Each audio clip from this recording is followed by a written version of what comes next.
Welcome to the One Stiletto in the Grave podcast with your hosts, Sonny Ormond and Jane James.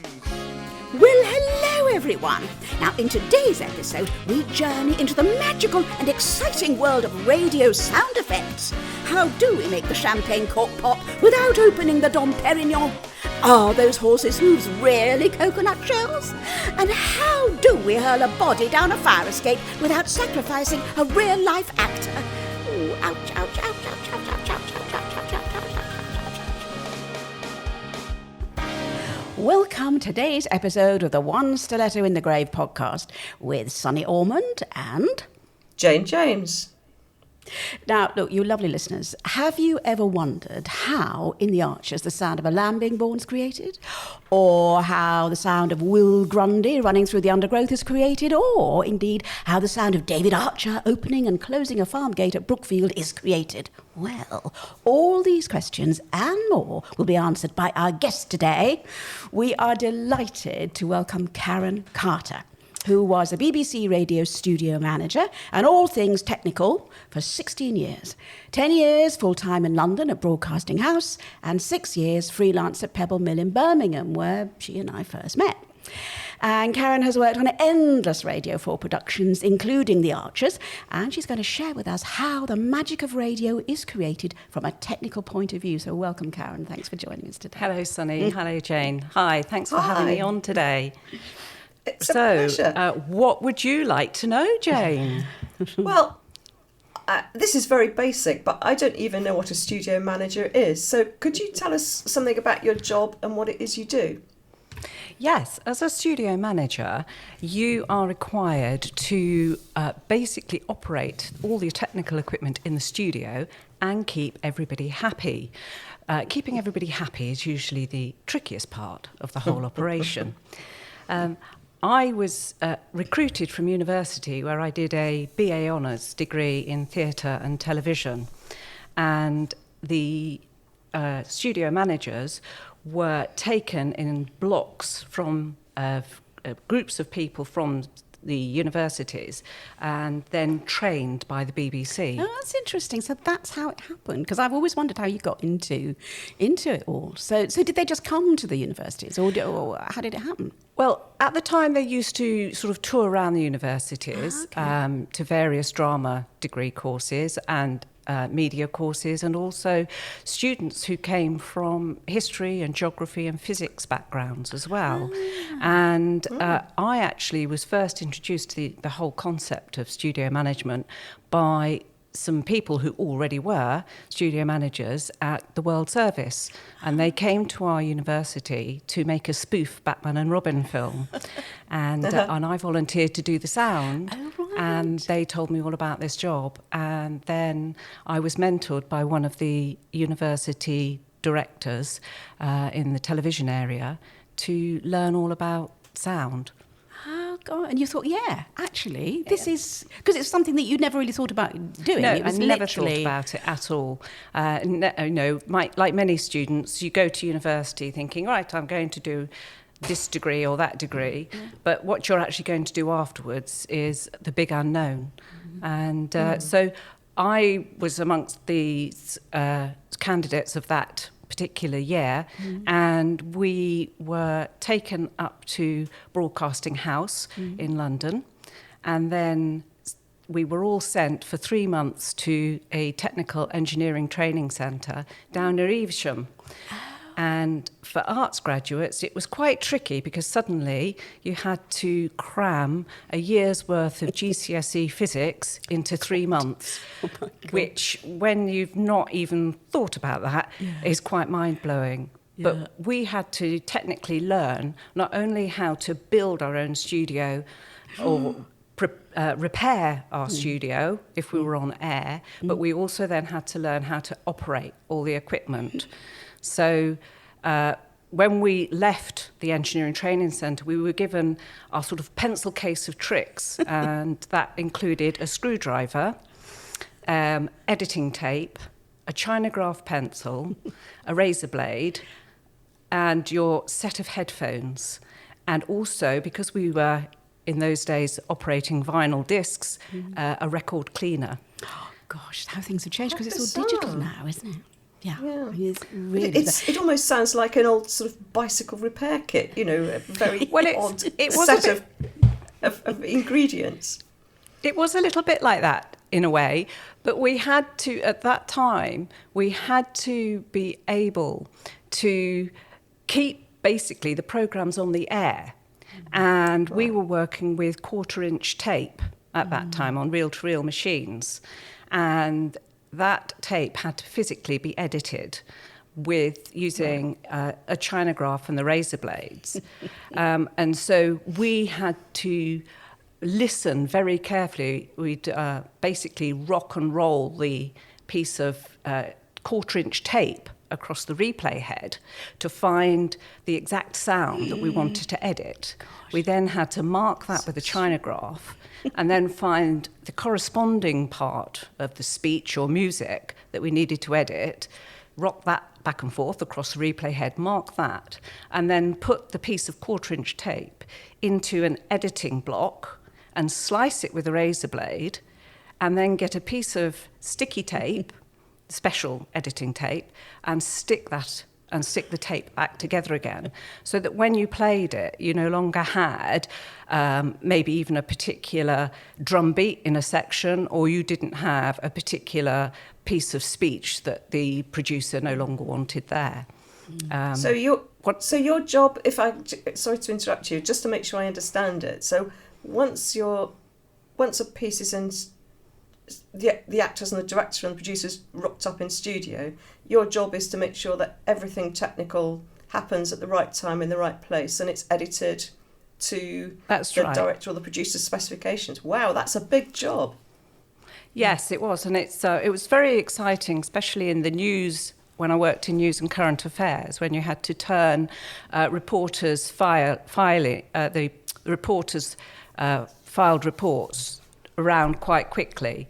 So they might file a report from anywhere in the world. We'd record it in studio, and then we would have to edit it, and then the presenter would announce a particular report, and we'd play it back off the tape at the time. So those could be quite stressful and hairy moments, but also quite exciting, especially when particular incidents were happening around the world and things needed to be turned around very quickly. But as a studio manager, so you're operating the sound desks where you have all the feeds coming into the studio, say microphones, music, say you're playing it off of, these days it would be a CD, but when I was doing it, when I first started, it was vinyl discs. And you might have, so you'd have those sounds and the presenters' voices coming into the sound desk, and then the person sitting at the sound desk would be using basically volume controls, which we called faders, to mix the sound so that it was comfortable for the listener to hear. So you're operating the sound desk, and then also another job that you have is operating the gram decks and the tape decks, which we had then. These days it's all digitalised, but then it was analogue, and so you physically had your vinyl discs or your 1/4-inch tape, and you'd have to play those in to the programme. I mean, the thing is about the studio manager, you're head honcho on you, really. Yes. Studio manager is head honcho. And then you've got, you'll have your director with you, and they'll have their PA and the person on grams. Who, I suppose grams came from gramophone records. Was that where it originated Yes, from? Because yeah. the grams person is doing the sound effects within the studio itself. But then we also have, don't we, when we're recording, for instance, The Archers or any radio drama, we have the person with us on the floor. They're called the spot person, and they're doing on-the-spot effects, I guess. And for the actors, because, of course, we don't learn our lines, we're reading them, you become our hands, really, don't you, if we're doing, I don't know, a tea scene or something like that. But, of course, it's much more complex than that. I mean, in fact, that was where you and I first met, because you were on spot when I first met you. And I remember thinking, my God, this girl knows what she's doing, because you have to be so thorough, don't you? And you're preempting everything that's going on. And you were always brilliant, because say I don't know, we were doing a scene where we were reading newspapers or something like that, and a newspaper would have to be turned. If I was sitting reading a scene, Karen would be standing behind me with a newspaper, if I was supposed to be turning a page, and turning it for me. And you would say things like, now, where would you like that to happen, Sonny? Where do you want that turn? Because actually, you may not be aware as a listener, but there's an energy and an effort in a voice when you turn a page, because, try it in the privacy of your own homes, everybody. Turn a page of a magazine, and you'll find if you're speaking to somebody, it does actually affect you. So you were always incredibly thorough about all that. Which was your favourite? I mean, being studio manager on the grounds, doing that, or in studio on spot, would you say? I enjoyed all the different aspects of it, to be honest, because they all had different challenges. And I loved actually operating the sound desk and being able to almost play it like an organ, insofar as you had so many different items feeding into that one console, and you would be almost feeling the sound to make sure that everything married up and was comfortable for the listener to do that. And obviously you were also liaising with the presenters, you were liaising with the producer about what was happening. And so that aspect was very creative and enjoyable. I also loved doing the grams and tapes as well, because there were times that you had to be very nimble on your feet, because at that time as well, we used to actually play a lot of the sound effects in live. And it was recorded on what was a twin track tape. So we didn't have lots of technology in order to remix stuff at the time. And I remember there was one particular drama that I was working on about Wallace Simpson. And we had this wonderful car chase with the paparazzi going across Europe. And I had about 3 different vinyl disc sound effects going, and about 4 different tape machines with different ambient sounds. So the tape machines, sometimes I had sort of like the background of vehicles, and then on the grams, I had car doors opening and closing in sequence to what the actors were doing. So they had to be very precisely played in. I had car horns happening. You had to have a particular engine of a particular car. And of course, it had to be period. So you had to have the 1930s vehicles. And so that took a lot of time prepping beforehand, going and finding all the correct vehicles and sounds for the period piece. But it was great because once we were doing it, we had Stockard Channing playing Wallace Simpson and Christopher Casanova playing Edward. And, they were reading their lines in the studio. A colleague of mine was mixing it on the desk. And then I was sort of, as Stockard was maybe getting out of the car as Wallace, I was immediately pressing a door starting, or we had the vehicles running along behind. And so you had this whole montage of sound building these pictures behind, and you were basically at the back running between machines to make sure that everything was happening at the precise moment. And of course, if an actor fluffs, if Stockard or you, Christopher, had fluffed, you'd have to start again, wouldn't you? You'd have to go back to the beginning. Because that's some of the things sometimes, and that's the difference with the Archers, because we are always on the back foot with the Archers in terms of time, that occasionally, something is played in after you've recorded the scene. And I can remember doing a scene years ago with Arnold Peters, who played Jack Woolley, and we were supposed to be waltzing together. And we were short of time. And so the studio manager at the time said, look, we haven't got time to play the music in for you to dance around, because obviously if we fluffed, it was all going to take a lot of time. And so they said, look, can you just dance around, and then we'll put the music on afterwards. And I can see us now, dear Arnold Peters, because we were with our heads nodding the waltz time to each other, whilst holding our scripts up in the other hand, reading our lines, but also moving around, making sure that our heads were towards the microphone. It was just completely madness. And, Arnold was getting on in years then as well. But the music was there. So there's a huge amount of imagination in that situation from the actor as well. But that was the way we got through it. I mean, in a normal drama, you would have had the time, wouldn't you? The music would have been there playing for us as the actors. It didn't matter how many times we fluffed. But, you're short of time in the Archers. And I do remember that situation really vividly, actually. What was the most unusual spot effect that you've had to to... Well, I've had many different ones over the years, and the Archers has thrown up some interesting ones, and of course the one that everybody knows and talks about is the birthing of the lamb. Yeah. And that one is a pile of quarter-inch tape that has been edited and ditched on the floor, basically, as the straw.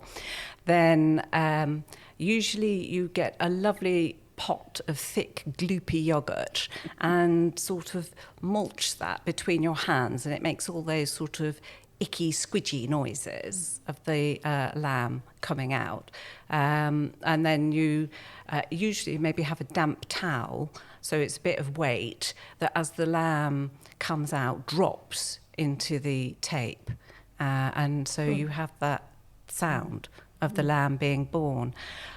One of the most gruesome sound effects I had to do, which was nothing to do with the Archers, I have to add. It was to play about witches. And one of the witches, we had to have the sound effect of her being crushed. Oh, gosh. So thinking out of the box, what did I do? Well, I went and got a chicken. Dead, I have to say, not a live one. I went and got a chicken from the supermarket and some chopping boards, and we recorded me squashing this carcass between the boards as the ribs of the witch were broken. Oh my And it goodness. was very, very gruesome. Oh, That one. gosh. Well, but effective. Very, very effective. Very effective.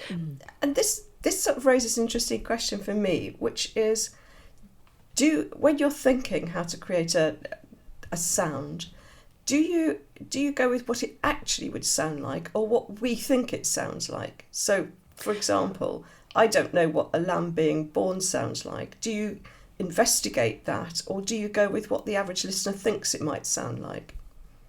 Well, it's interesting you say that, because you do have to use your imagination a lot. Obviously, it helps if you know about it. I've personally had seen lambs being born and puppies being born and stuff like that. Right. However, for the radio, to build the picture, you probably make the squelchy sounds more than they would be in reality. And sometimes the real thing doesn't sound to the producer, who is the ultimate ear, as they decide whether they want that sound and it's right for them, for how they imagine the play to sound or the effect to sound. So sometimes what you offer the producer can be the correct thing, but they don't believe it is. And I had one instance where I had to have somebody writing with a quill on a piece of parchment. So I got a feather and I got a piece of parchment, and the actor was doing their lines and I did the sound effect. To which point the producer came back on the talkback. "What do you think you're using? That sounds dreadful." And I thought, well, actually, I'm using a feather as a quill and a piece of parchment. But that wasn't what they wanted to hear. And on the radio, somehow the microphone, it just didn't sound right. So I ended up using a broken Bic biro and a bit back of the script. You didn't. To make the sound instead. Yeah. Because that on the radio sounded right to how the producer imagined the sound to be.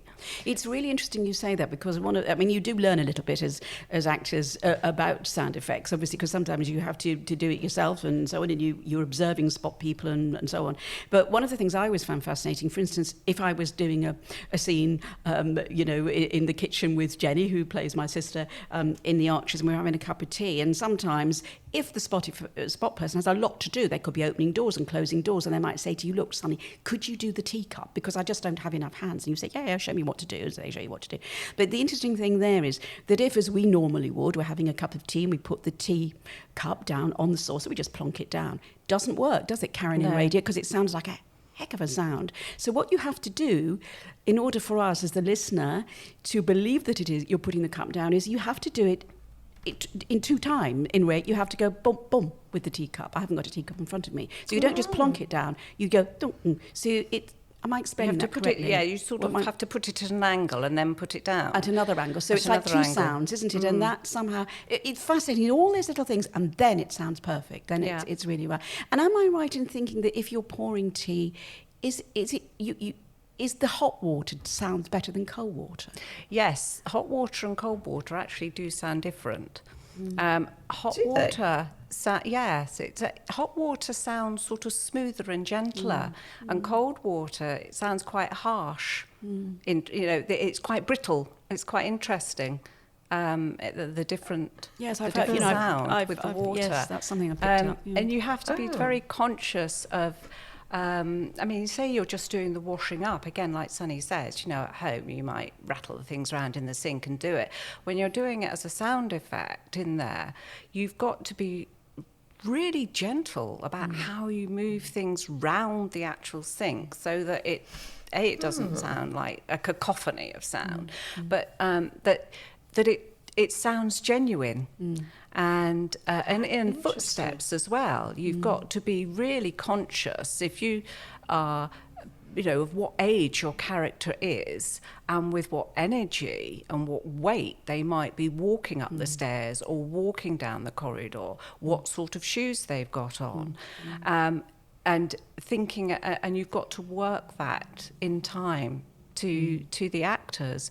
And even things like, even turning over in bed. I mean, if you've got, you've got your sheets and your bits of bedding to rustle around for them in the bed, but if it's an elderly person, you've got to think about the speed with which that movement's actually going to happen, as opposed to a child whizzing around in their bed. So and like Sunny says, with the newspapers and things, depends on who's reading it.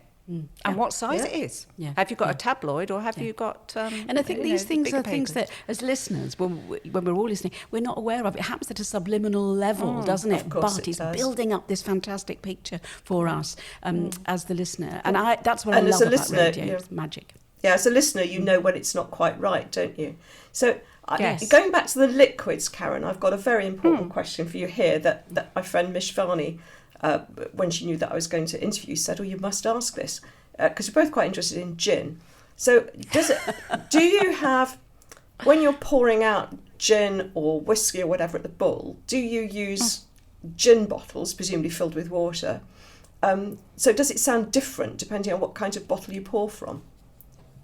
Well, obviously you'd have to be aware that a spirits bottle, like a gin or a whiskey bottle, is thicker glass. So you couldn't necessarily use a milk bottle because that's thinner glass. So it wouldn't give the same quality of sound as you touched the glass. And again, thinking about whether you're pouring it, if you poured it into just your basic tumbler, which is quite thick glass, it might be that you're having a gin in a tumbler, but it might be that you're having it in a wine glass. And again, that's actually, the glass has got a different tinkle sound to it, really.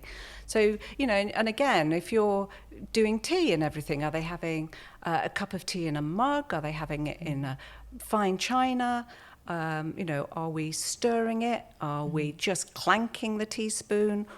It's all different aspects And of the it. interesting thing about drinking, because of course Lilian, my character in The Archers, drinks quite a lot of gin, so I've got a lot of experience in this department. But one of the things I always love is, if Karen was doing spot for me and you would be pouring the drink into one glass, probably quite close to the mic, but I, as an actor, would have a separate glass, which had pure water in as opposed to whatever. But so again, you're working together. Karen would pour that, then I would drink from the other glass. I wouldn't be drinking from the same glass. And the thing I've always loved about ice cubes, it's dominoes, isn't it? That we put into to make dominoes, because it makes the right clinking sound. Right, it makes the right clinking, dominoes make the right clinking sound. So you have to just make sure that none of the actors have disappeared off with some of your spot effects and are playing dominoes in the corner when they've got nothing else to do. That's right. Well, yes, it's... So the other thing I have to ask you about is horses' hooves. Are they coconut shells? Horses' Horses' Yeah. hooves. Horses' hooves. Well, It has been known that they have been used on occasion. I personally haven't used them, but I had the most amazing job at one point of actually creating the sound effect CDs for the Archers and other dramas. Ooh. And one of the things I had to record were horses. Now, of course, I had to try and make these recordings as versatile as possible. So I had to go out and set up recordings whereby I recorded maybe one horse unshod going along a mud road for maybe a medieval drama. Then I'd need maybe 4 or 5 horses going along unshod on a mud road for a group coming along, things like that. So you'd have to think about that. Then you'd have to think about, and then I'd have to set it up to record shod horses on tarmac or shod horses on cobbles. And things, so that we've got all of those recordings. So where did you go to do all different? this? Yes. So I went down to a yard in the West Country, Right. and basically spent a few days down there recording varieties How fascinating. of horses going along, Really? and one thing and another. And then I went up to Suffolk and recorded a gentleman who's got this wonderful carriage, sort of a stagecoach type carriage. And so I recorded the horses and carriages going along the road. And again, we had to find places that we could record it not on tarmac. And I have to say, one of the more difficult things, even if that's not difficult enough, one of the most difficult things about recording any of these is that, of course, the 20th century is out there, 21st century's out there, and you've got planes and tractors and cars, and there were times where you'd have set it all up, gosh, yes. and the horses would be duly trotting, because we were doing a trotting sequence as opposed to a galloping sequence, and an aircraft would fly over, or there'd be a tractor about 5 fields away that you could hear. So it really did take a lot of time, editing and effort to get to just a simple recording of the horses. And of course we had great fun recording a lot of CDs specifically for the Archers, with the cows and Land Rovers and dogs and sheep and turkeys. And I had one incident where I went to a turkey farm and we'd set it up and everything, and I was in recording them, and the turkeys were just gently gobble, gobble, gobble all around the place, nice and quietly. It was lovely, gentle ambience. And all of a sudden, I didn't see what happened. All of a sudden, my headphones, if it were a cartoon, leapt off my head. My ears rang.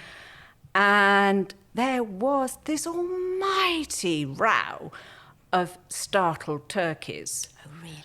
And I turned round, turned everything off, which all my recording equipment had burst into the red on the meters, and said, "Oh, what happened there?" And the farmer said, "Oh, I thought you'd want them to do something, so I threw a bucket in."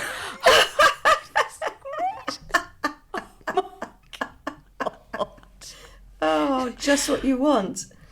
But that was fine for my startled turkeys track. Yes, yeah. But not for my gentle ambient So turkeys somewhere in the background in the track. BBC archives, there is that explosion of turkey gobbling sounds. Yes, Oh, and gosh, probably how labelled funny. turkeys being attacked by a bucket. Yeah, and How and funny. another time I was recording chickens, just in the chicken house, and they were gently burbling along, and so that was nice. But we had to sort of set it up so that I recorded them in the morning and when they were first waking up, and then I had to record them later on, going round the yard. But you don't really think about all the different aspects of how particular sounds are going to be used. But you have to, when you're recording them, you have to try and get as much of a variety as possible. And one of the very funny ones that I had was I was required to record some goats for Linda Snell's goats. And I had to obviously also try and get goats mating. I was very fortunate because at that time my mother actually kept goats.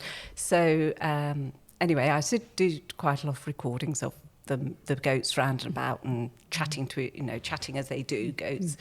And then we said, right, okay, well, let's record the mating as requested. So there I was, poised with my microphone and a very, very smelly billy goat. And and I was waiting, and I waited, and then I said to Mum and this other lady, are they going to do anything? And the lady laughed. She said, they've already done it.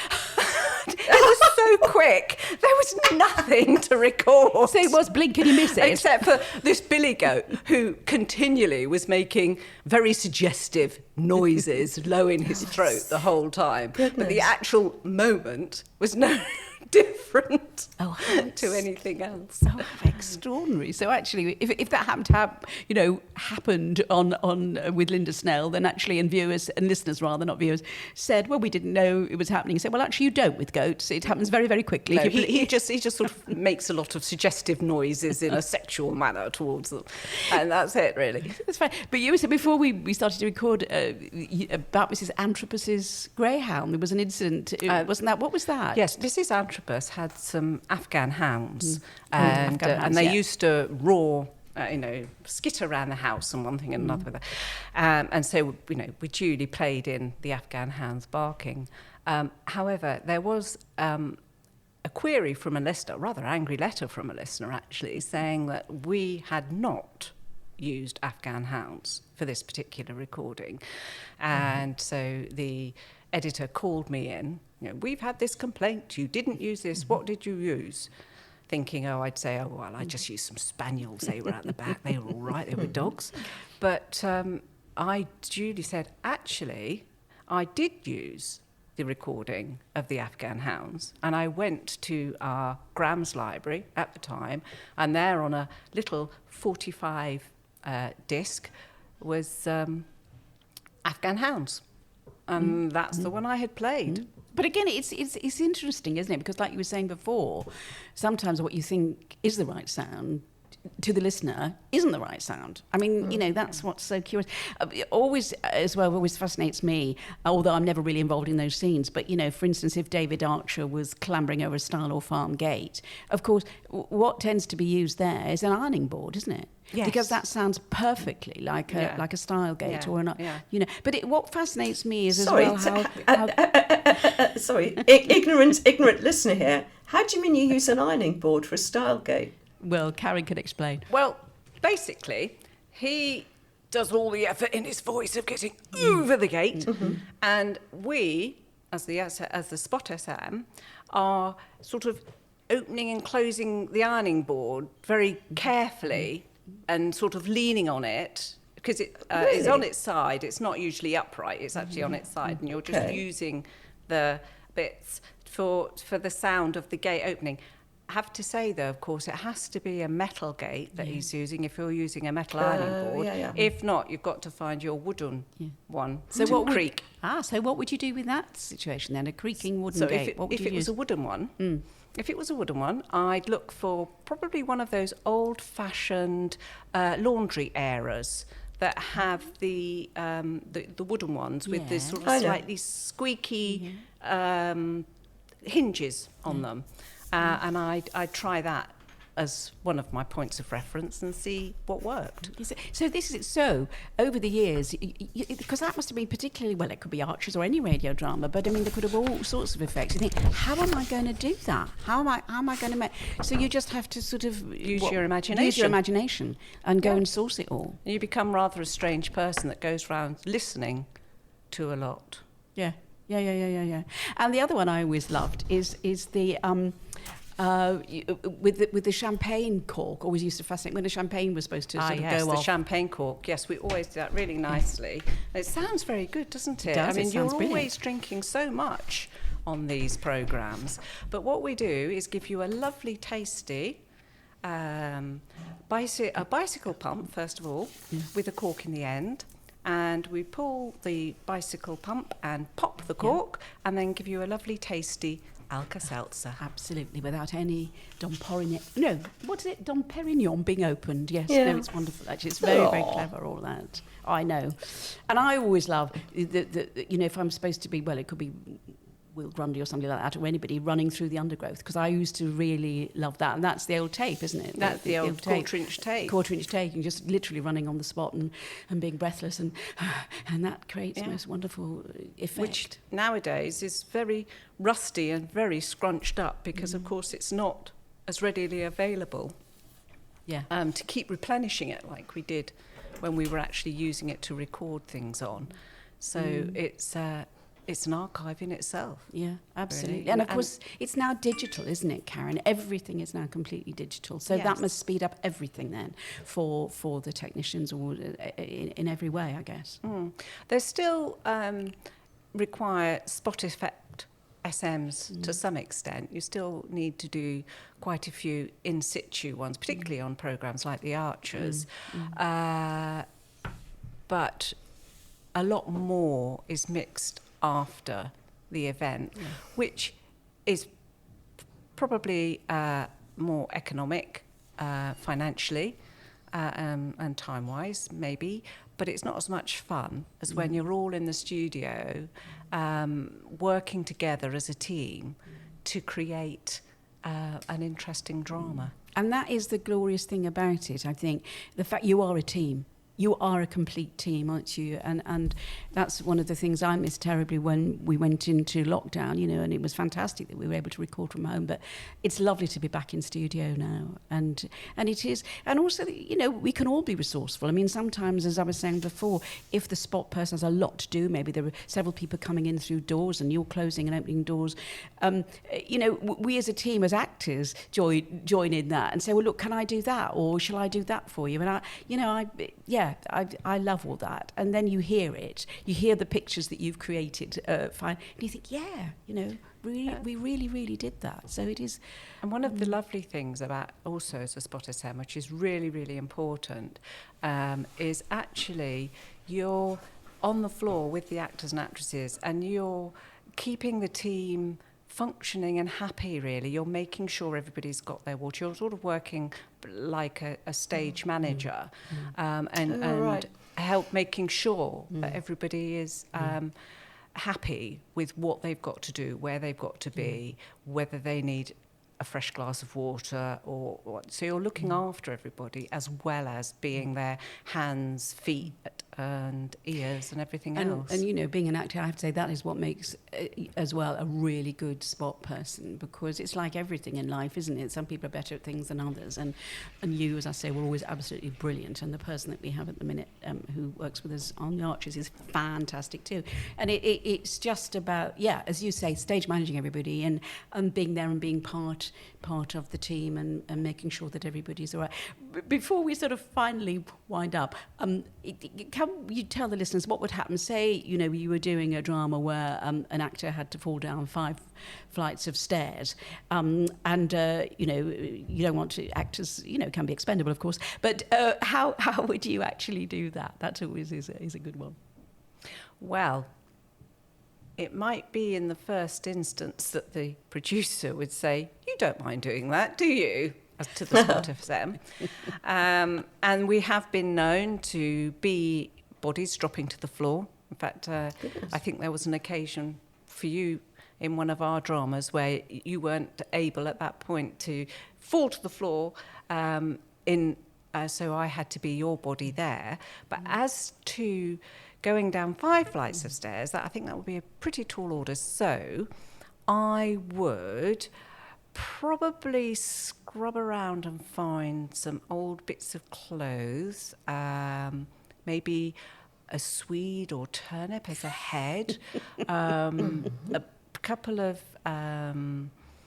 broken bits of wood inside some trousers and maybe a sandbag inside, so that it's sort of got the weight and the sound of it. And then I'd throw it down the stairs and see if it sounded right with the producer. That's fascinating. Off the top of her head. Oh, I know. And they're all sort of body bag things, aren't they? Is that right? Or something? They probably are, but for a lot of producers, they probably wouldn't sound right. No, absolutely. Absolutely. So you'd have to be creative. Oh. Yeah. Yeah. But you do have to be very creative. It's just so fascinating, Karen, and I'm really peeved that 40 minutes is just absolutely raced by. I can't thank you enough for coming, and we could have spent the rest of the afternoon really asking. Still, loads of sound effects I'd love to ask you about. Maybe I'll get you back again another time to ask for more. So thank you so much for coming. It's been my pleasure. It's been lovely really, to talk to you. really lovely. Bless you. Thank you. Thanks for listening to our One Stiletto in the Grave podcast. If you'd like to see behind-the-scenes clips and bonus content, please visit our Facebook page, One Stiletto in the Grave podcast. And if you'd like to ask any questions, follow us on Twitter at OneStiletto65. This podcast is produced by Raggedy House Productions and the music composed by Tom Smith. See you next time!